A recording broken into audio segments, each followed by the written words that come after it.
자, 여러분 안녕하십니까? 반갑습니다. 부동산 세법의 김동수입니다. 오늘 제 18강 시간이 되겠는데요. 오늘은 양도소득세 학습 정리를 하도록 하겠습니다. 그런데 오늘 학습 정리하기 전에 지난 시간에 종합부동산세 문제를 몇 개 못 풀어서 그거 풀고 양도소득세로 넘어가겠습니다. 자, 여러분 교재 잠깐만 양도소득세 하기 전에요. 180쪽을 좀 펴주시기 바랍니다. 문제 11번이 되겠습니다. 180쪽 문제 11번 종합부동산세 몇 개 풀어보겠습니다. 자, 문제 11번입니다. 종합부동산세법상 종합부동산세의 부가징수 등에 관한 설명이다. 틀린 것 그랬습니다.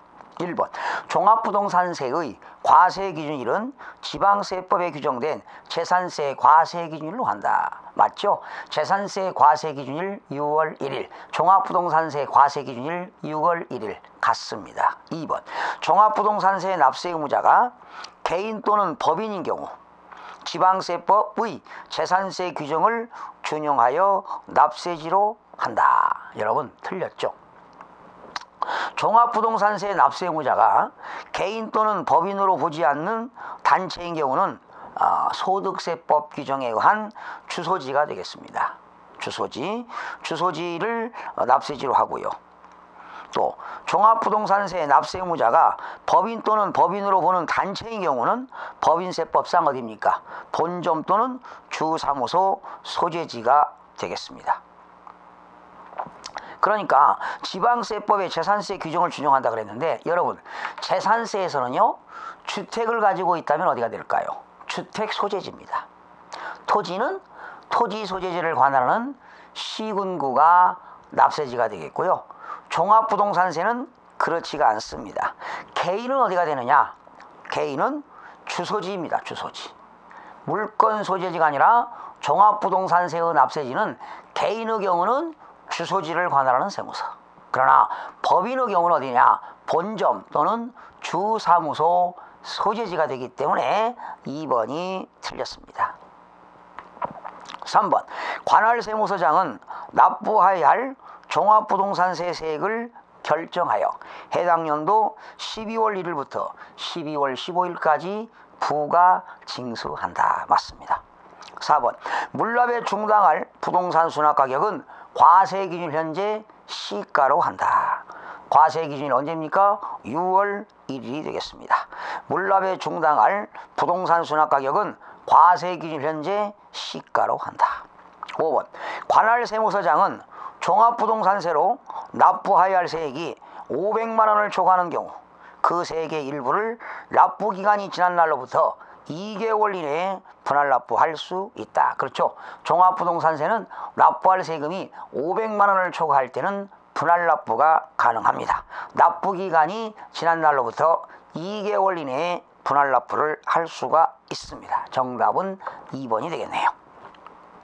12번 종합부동산세법상 다음 자료를 이용하여 1세대 1주택자의 2015년도 주택분 종합부동산세 연령별 공제와 보유기간별 공제액을 각각 얼마인가, 이렇게 계산 문제는 아직 출제가 되지 않았는데요.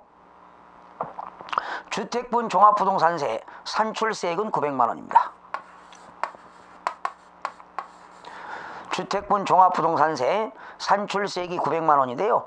1세대 1주택자가 소유하고 있을 때는 보유기간별 공제와 연령별 공제를 해줍니다. 그런데 이 주택분 종합부동산세가 900만 원이라고 해서 다 내는 건 아니죠. 여기서 주택분 재산세로 부과된 세액이 있으니까 300만 원 이중과세이기 때문에 300만 원을 공제하도록 되어 있습니다. 이 300만 원은 주택분 재산세를 낸 거지요. 공제하고요. 1세대 1주택자가 연령이 몇 세입니까? 줄쳐요. 67세입니다. 여러분 1세대 1주택자가 연령이 60세에서 65세 미만일 때는 산출세액의 10%, 65세에서 70세까지는 20%, 70세 이상은 30%니까 67세니까요. 65세에서 70세까지니까 20% 공제하잖아. 20%. 그러면 600만 원에 20%니까 얼마가 될까요? 120만 원을 뭡니까? 이게 연령자별 공제가 되겠습니다. 이게 연령별 공제가 되겠습니다. 연령별 공제.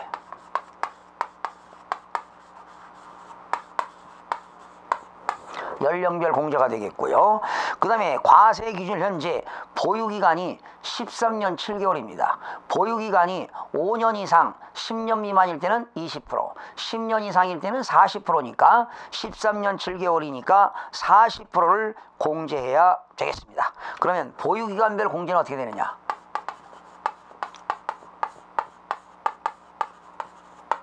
보유기간별 공제는 900만 원에서 300만 원 빼고, 자, 보유기간이 13년 7개월이니까 10년 이상 보유하면 40%를 공제합니다. 곱하기 40%. 그러면 240만 원이 되겠고요. 이때 연령별 공제와 보유기간별 공제는 중복 공제가 가능합니다. 중복 공제가 가능하니까 정답은 2번이 되겠습니다. 연령별 공제 120만 원, 보유기간별 공제 240만 원이 되겠습니다. 13번입니다. 종합부동산세법상 종합부동산세에 관한 설명이다. 틀린 겁니다. 1번. 과세 기준일은 매년 6월 1일이며 맞지요. 세율은 차등비례세율과 초과누진세율로 구조이고 세부담의 상한제도가 있다. 왜 틀렸나요? 차등비례세율은 없습니다. 그렇죠? 주택은요 5단계 초과 누진세율이고 토지는 3단계 초과 누진세율이 되겠습니다.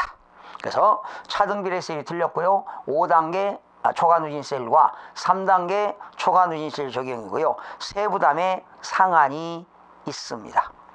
1번 틀렸습니다. 2번. 주택분 재산세 납세 의무자로서 국내에 있는 재산세 과세상 주택의 공시가격을 합한 금액이 6억 원을 초과하는 자, 6억 원을 초과하는 자는 종합부동산세 납부할 의무가 있습니다. 그렇죠? 주택분 재산세 납세 의무자는 전국에 있는 공시가격을 합한 금액이 6억 원을 초과하는 자는 종합부동산세 납부할 의무가 있습니다. 3번. 종업원의 주거에 제공하기 위한 기숙사, 그리고 사원용 주택, 주택건설 사업자가 건축하여 소유하고 있는 미분양 주택, 그리고 가정보육시설용 주택, 이런 것들은 주택분 종합부동산세에 합산하지 않습니다. 즉 합산 배제주택이 되겠죠. 거기 주택에 대한 과세 표준 합산의 대상이 되는 주택의 범위에 포함되지 아니하는 것으로 본다. 이렇게 나와 있습니다. 네 번째입니다. 토지분 재산세의 별도 합산 대상 토지와 종합합산 대상 토지만 종합부동산세의 과세 대상으로 한다. 그렇죠? 토지분 재산세에는 별도 합산 대상 토지와 종합합산 대상 토지만 종합부동산세 과세 대상이 되는 겁니다. 5번입니다. 종합부동산세는 재산세 납세 의무자로서 전국의 고액부동산 보유자에게 과세하며 주택에 대한 과세와 토지에 대한 과세로 구분된다. 그렇죠? 종합부동산세는 재산세 납세 의무자로서 전국에 있는 고액부동산 소유자들에게 보유자들에게 과세하며 주택에 대한 과세와 토지에 대한 과세를 한다. 이때 토지에 대한 과세는 종합합산 대상 토지와 별도 합산 대상 토지만 과세 대상이고 분리 과세 대상 토지는 대상이 아니라는 것을 기억하시기 바랍니다. 6번. 지방세 특례 제한법, 조세 특례 제한법에 의하여 재산세를 비과세 받거나 과세 면제받거나 경감에 관한 규정은 종합부동산세를 부과함에 있어서 이를 준용한다. 즉 재산세를 준용한다는 내용이 되겠습니다. 자, 14번 문제입니다. 종합부동산세법상 종합부동산세 납세 의무자에 해당하는 자는 단 개인과 법인은 모두 6월 1일 현재 재산세 납세 의무자이다. 그렇습니다. 1번. 공시가격이 6억 원 나대지를 소유하고 있는 개인. 여러분, 나대지는요 토지 후에 정착물이 없는 토지인데 나대지는 종합합산 대상 토지입니다. 이 종합합산 대상 토지는 5억을 초과하면 세금 내니까 어떻게 될까요? 5억을 초과하는 자니까 공시가격이 6억이니까 종합합산 대상토지로서 납세 의무가 있습니다. 정답은 1번이 되겠네요. 2번 공시가격이 70억 원인 상가 부속토지. 여러분 상가 부속토지는 공시가격이 80억이 초과돼야 됩니다. 3번 공시가격이 6억 원인 자격농지. 자격농지는 분리과세 대상이기 때문에 종부세 대상이 되지 않습니다. 90억 원의 영업용 건물. 여러분 건물은 종부세 대상이 아닙니다. 영업용 건물의 부속토지가 되는 거지 건물 가격이 90억도 대상이 되지 않습니다. 공시가격이 5억 원과 3억 원인 주택을 부부가 각각 소유하고 있다. 각각 소유하고 있는데 6억 원이 초과되지 않기 때문에 납세 의무가 없습니다. 정답은 1번이 되겠고요. 자, 종합부동산세 마지막 문제가 되겠습니다. 종합부동산세법상 다음 자료를 이용하여 법령이 정하는 1세대 1주택자인 경우와 1세대 1주택자가 아닌 경우를 구분하면, 자, 1세대 1주택자와 1세대 1주택자가 아닌 경우에 2015년도 종합부동산세 과세표준에 해당하는 금액은 각각 얼마인가? 공정시장가액 비율은 몇 프로죠? 80%가 되겠습니다. 여러분 1세대 1주택자는 어떻게 될까요? 자, 2015년 6월 1일 주택의 시가는 12억입니다. 공시가격은 10억입니다. 뭘로 계산할까요? 공시가격이니까 자 1세대 1주택인 경우입니다.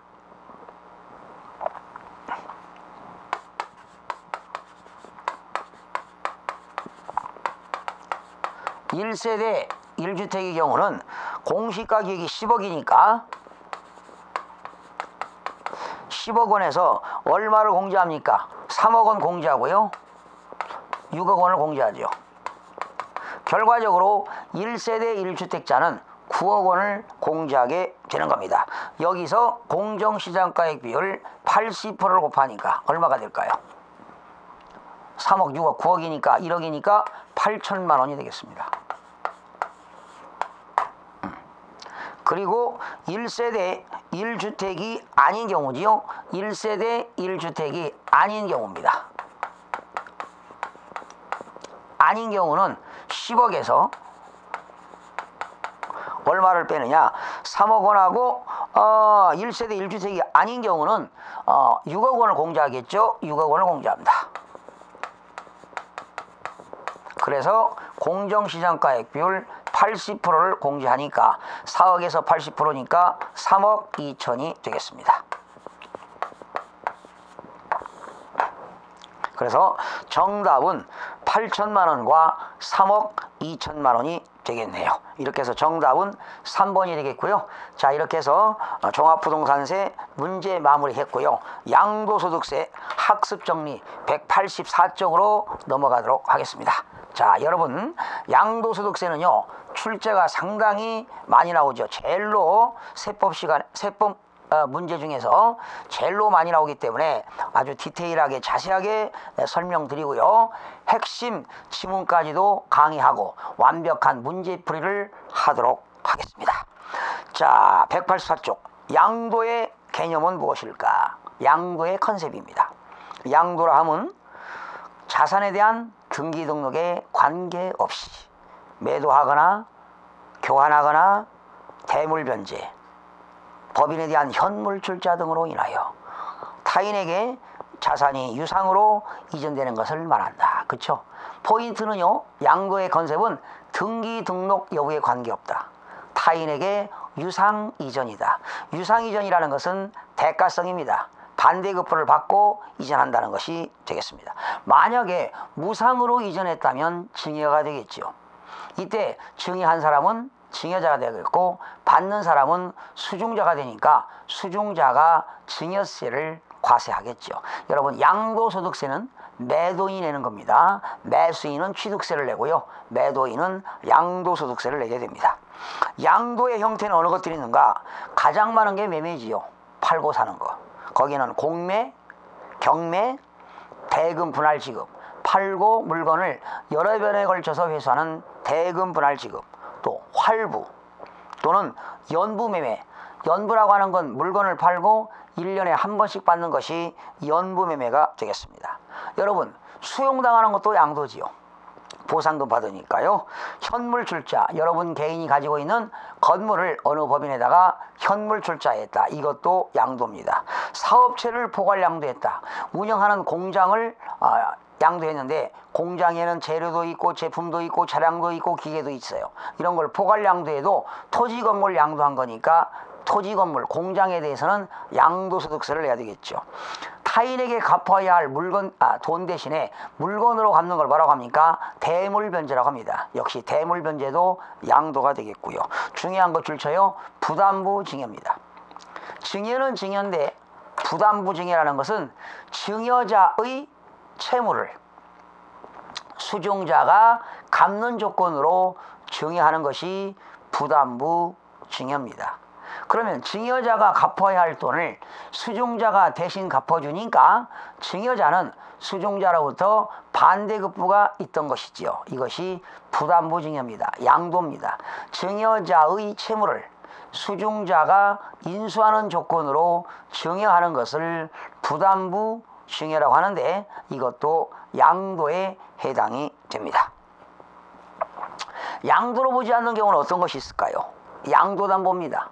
우리가 돈 빌려오면서 빌려온 돈을 변제를 못하면 너에게 소유권을 이전하겠다는 조건으로 제공하는 것이 양도담보입니다. 또 환지처분 및 보류지 충당입니다. 환지라고 하는 것은 도시개발법에 의해서 도시가 개발되면 종전 토지 대신에 새로운 땅 받는 것을 환지라고 하게 되죠. 또 공동 소유하고 있는 공유물을 단순히 분할하는 것, 공유물 분할은 양도가 되지 않습니다. 소유권 환원입니다.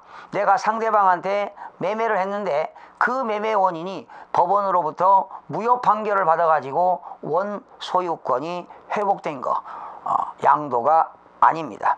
배우자 또는 직기준비속에게 재산 양도했다. 남편이 부인에게 재산을 양도했다면 그거는 양도가 아니라 증여가 되겠습니다. 또 신탁해지, 이런 것들 양도가 되지 않습니다. 대법원 판례에 의하여 양도로 보지 않는 것들이 어떤 것이 있는가, 여러 가지 4가지를 소개했는데요.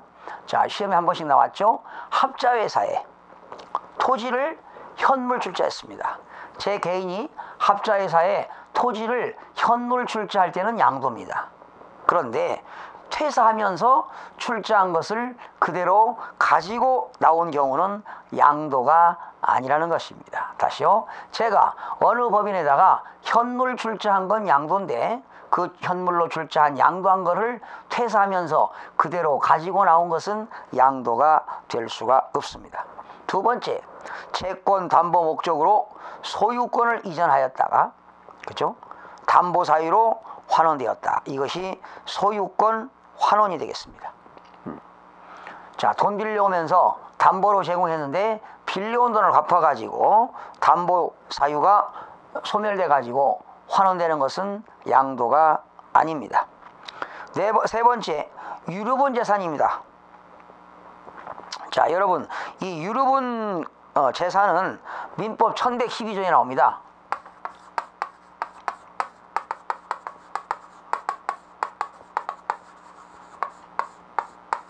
민법 1112조인데 공인중개사 시험에는 여러분 시험 범위는 들어가지 않는데, 자, 유류분 재산이라는 게 나옵니다. 줄쳐보세요. 예를 들어서 돌아가신 사람이 뭡니까? 피상속인이죠. 여기 상속인들이 여러 명이 있어요.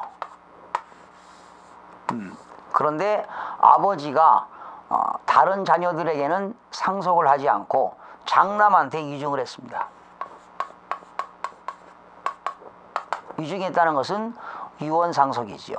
배우자한테도 하지 않고 차남, 장녀, 자녀들한테 하지 않고 오로지 장남한테 다 줬다고 가정한다면 다른 상속인들은 이 장남입니다. 이게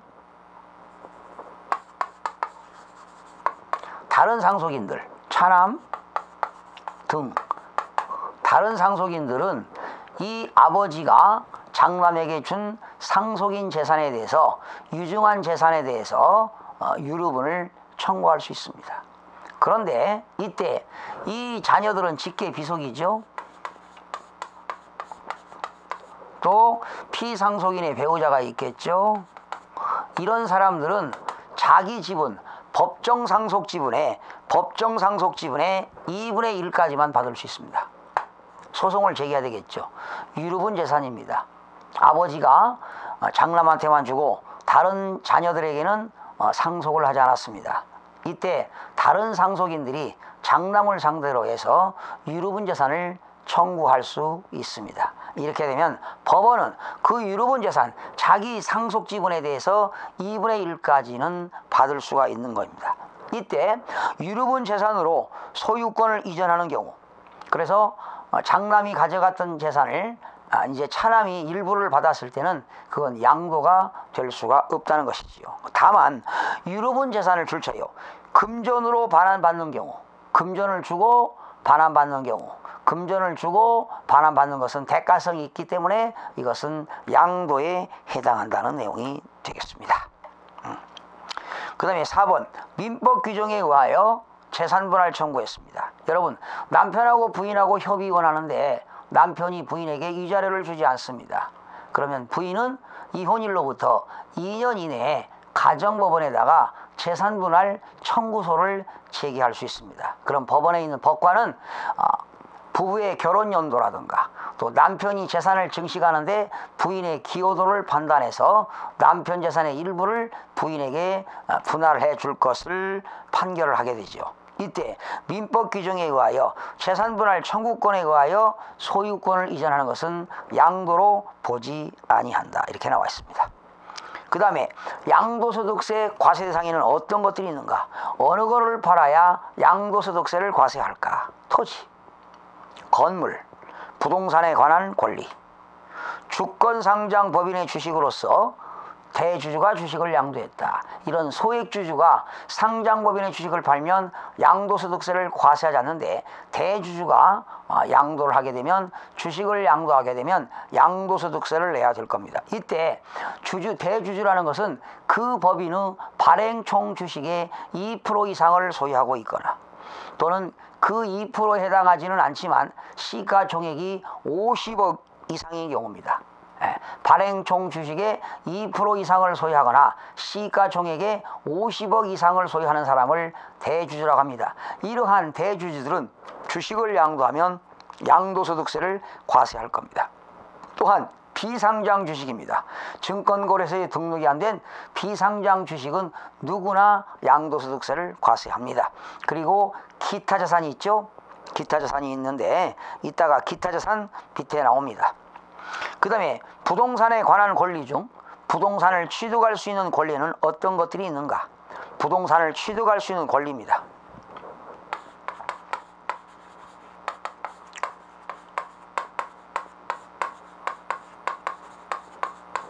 부동산을 취득할 수 있는 권리. 부동산을 취득할 수 있는 권리는 어떤 것들이 있는가? 아파트 당첨권, 재개발, 재건축, 입주권, 재개발, 재건축, 입주권, 토지 상환채권, 토지 상환채권, 주택 상환채권, 주택 상환채권, 그리고 부동산 매매 계약을 체결한 자가 계약금만 지급한 상태에서 양도하는 권리. 계약금만 지급한 상태에서 양도하는 권리. 여러분, 이거 암기하지 마시고요, 자주 읽어보시면 됩니다. 부동산을 취득할 수 있는 권리 뭐가 있다? 아파트 당첨권, 재개발, 재건축, 입주권, 토지 상환 채권, 주택 상환 채권, 부동산 매매 계약을 체결한 자가 계약금만 지급한 상태에서 타인에게 양도하는 권리가 있습니다. 그 다음에 양도소득세 과세 대상 중 기타 자산에는 어떤 것들이 있는가? 기타 자산입니다. 여러분요, 기타 자산은요, 특자 들어가는 겁니다. 특자 들어가는 거 이미 다 배웠죠? 특정 영업권, 영업권은 권리금이죠. 사업용 고정자산과 함께 양도할 때 발생하는 영업권이 특정 영업권입니다. 그리고 특정 시설물 이용권입니다. 특정 시설물 이용권, 특정 시설물 이용권. 그 다음에 특자 들어가는 거죠. 특정 영업권, 특정 시설물 이용권, 특정 법인의 주식, 특정 법인의 주식. 여러분, 특정 법인의 주식은 어떤 걸까요? 특정 법인의 주식은 이런 겁니다. 부동산 소유 비율도 50%, 주식 소유 비율도 50%, 주식 양도 비율도 50% 이런 것들이 되겠고, 특수업종을 영위하는 부동산 과다 보유 법인의 주식입니다. 여기서 특수업종이라는 것은 골프장이라든가 스키장이라든가 휴양, 콘도미니엄의 이러한 주식을 이러한 그 부동산을 가지고 있는 법인의 주식은 한 주를 양도해도 양도소득세가 과세 대상이 되는 겁니다. 그리고 특자 들어가는 거죠. 특정 영업권, 특정 시설물 이용권, 특정 법인의 주식, 특수업종을 영위하는 부동산 과다 보유 법인의 주식, 특자 들어가는 것 기억하시기 바랍니다. 기타 자산에는 특자 들어가는 게 있습니다. 그 다음에 상장 주식 중 대주주가 주식을 양도할 때 양도소득세 과세 대상이 되기 위한 요건은 어떻게 될까? 그렇죠? 대주주는 발행총 주식의 2% 이상을 소유하거나 시가총액의 50억 이상을 소유하는 경우가 해당됩니다. 거기 나왔네. 직전 사업연도 종료일 현재 당해 법인 발행주식 합계액의 2% 이상을 소유한 1인과 기타 주주, 직전 사업연도 종료일 현재 주주 1인과 기타 주주가 소유하고 있는 주식의 시가총액이 50억 원 이상인 경우가 되겠습니다. 시가총액이 50억 원 이상인 경우를 말한다. 그 다음에 기타 자산 중 특정 법인의 주식입니다. 특정 법인의 주식 중 과점 주주가 소유한 부동산 과다 보유 법인의 주식 요건은 세 가지입니다. 부동산 소유 비율도 몇 프로? 50%, 주식 소유 비율도 몇 프로? 50%, 주식 양도 비율도 50%. 그런데 자기가 소유하고 있는 주식의 50% 이상을 양도해야 되는데 몇 년 이내에 양도해야 되느냐? 3년 이내에 양도해야 됩니다. 업종은 무슨 업종? 모든 업종이 되겠습니다. 거기 건설업, 또 주택업 또는 모든 업종이 되겠습니다. 임대업도 되겠고요. 모든 업종이 되겠습니다. 그 다음에 양도소득세 납세 의무자는 나와 있습니다. 양도소득세 납세 의무자. 여기는 거주자가 있고 비거주자가 있는데요. 거주자를 뭐라고 합니까? 무제한 납세 의무자 그럽니다. 거기 거주자는 국내 주소가 되어 있고요. 거기 고쳐주세요. 개정됐는데 국내 주소가 되어 있고요. 1년 이상 거소를 둔 개인을 고쳐주세요. 1년 이상을 고쳐주세요. 여러분. 개정됐죠? 183일. 1년 365일 중에 183일 이상을 거소를 둔 개인을 말합니다. 183일을 고쳐주세요. 이게 바로 거주자가 되겠고요. 거주자는 무제한 납세 의무자가 되겠고, 비거주자는 제한 납세 의무자로서 거주자가 아닌 자를 비거주자라고 합니다. 넘겨보시면 국외재산 양도소득에 대한 납세 의무자. 여러분, 국내에 있는 거주자가 해외에 있는 부동산을 팔았을 때 납세 의무가 되는 사람은 국내에서 5년 이상 주소 또는 거소를 둔 자를 말합니다. 국내에서 몇 년 이상이요? 5년 이상 주소 또는 거소를 둔 자를 납세 의무자로 본다. 그 다음에 1세대 1주택에 2년을 보유하고 있으면 양도소득세가 비과세가 되는데 1세대 1주택의 부속토지 범위가 있습니다. 그 주택이 도시지역 안에 있다면 정착면적이 몇 배? 5배가 되겠고, 그 주택이 도시지역 밖에 있다면 정착면적의 10배 해당하는 면적이 1세대 1주택의 부속토지가 되겠습니다. 그 다음에 주택의 일부에 점포 또는 다른 목적의 건물이 설치되어 있거나 동일 지번상에 주택과 다른 목적 건물이 설치되어 있는 경우는 어떻게 되느냐? 주택 면적이 크면 전부를 주택으로 봅니다. 여러분, 주택 면적, 이런 것들을 겸용주택이라고 하는데, 겸용주택이라고 하는데요. 이 겸용주택은 주택 면적이 크면 주택 면적이 점포 면적보다 크면 전부를 뭘로 본다? 주택으로 보는 겁니다. 주택 면적이 크면 전부를 주택으로 보고, 만약에 점포 면적이 크거나 같을 때는 주택 부분만을 주택으로 보는 겁니다. 주택이 크면 전부를 주택으로 보고, 점포가 크거나 같을 때는 주택 부분만을 주택으로 본다 해서 여러분 다음 시간에 계속 이어서 학습하도록 하겠습니다. 여러분 수고하셨습니다.